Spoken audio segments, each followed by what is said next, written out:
Tayo ng munggo. Ayan. Kapulahin lang natin konti. Lagay na natin yung sibuyas.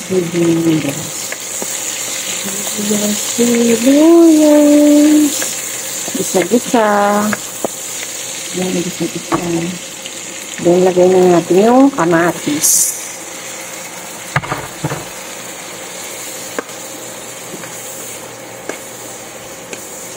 Ito yung munggo ko.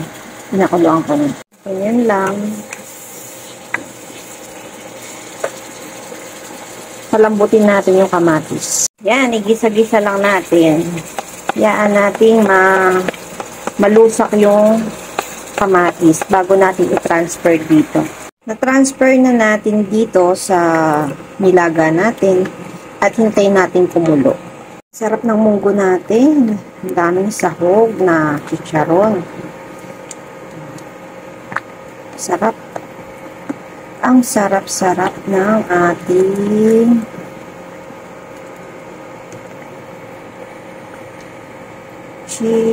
munggo with chicharon at baboy.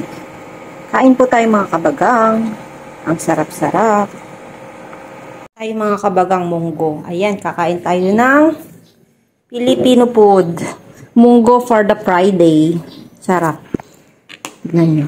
Daming sahog. May baboy. May chicharon. Ayun yung baboy. Ayun tayo. Thank you Lord sa pagkain.